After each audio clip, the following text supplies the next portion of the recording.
Verse of the day on Mega Grace Hour.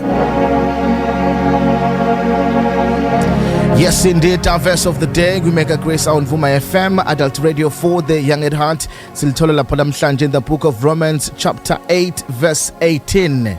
Ngokuba ngithi inhlupheko zesikhathi samanje azinakulinganiswa nenkazimulo eyakwembula kuthina.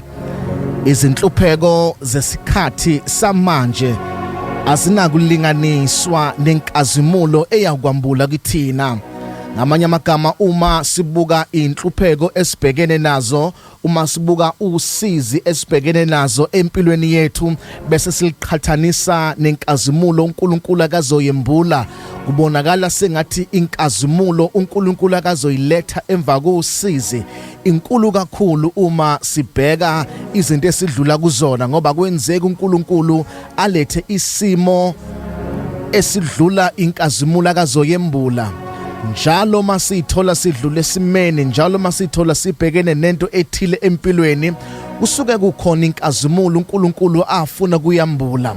Ngamanye amagama, into esidlula kuyo namhlanje incane kakhulu kunento uNkulunkulu akasibekele yona uma sesidlula kuleso simo esidlula kusona. Ngeke ngize ngazi ukuthi siphi isimo odlula kusona, angilwazi usizo obhekene nalo, angiyazi nempi oyilwayo empilweni yakho, kodwa into engiyaziyo leyo mpo obhekene nayo incane kunento uNkulunkulu akazoyiletha emva kweleso simo odlula kusona.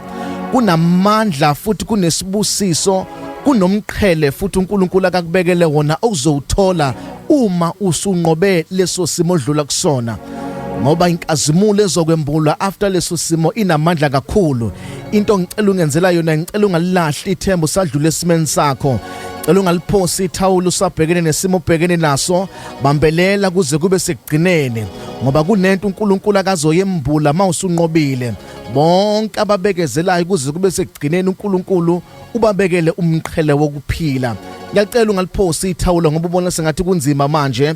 uNkulunkulu uzosilungisa isimo sakho, uNkulunkulu uzoyishintsha imeko yakho. Inkazimulo ezokwembula after leso simo inamandla kakhulu. Just hang in there, bambelela, sekuzolunga manje. Futhi uma sekuzosa kuba mnyama kakhulu. Weeping may last only for a night, but joy is coming in the morning. Just keep the faith, keep on hoping, keep on running. Do not lose heart, do not lose your faith. Never be shaken, remain grounded in God. Ngoba inkazimulo ezokwembula inamandla kakhulu. Into zoyemukela after that trial, after that pain, after those difficulties, into uNkulunkulu akazoyidedela inamandla kakhulu.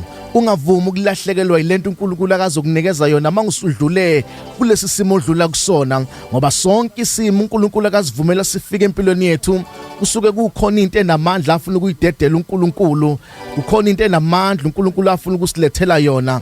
Ungalahlekelwa yithemba, qhubeka uyibambe kanjalo kuze kube sekugcineni. Share with us your verses on our social media platforms. On Facebook, Mega Grace on Vuma FM, 065 933 7172. Good morning, Mega.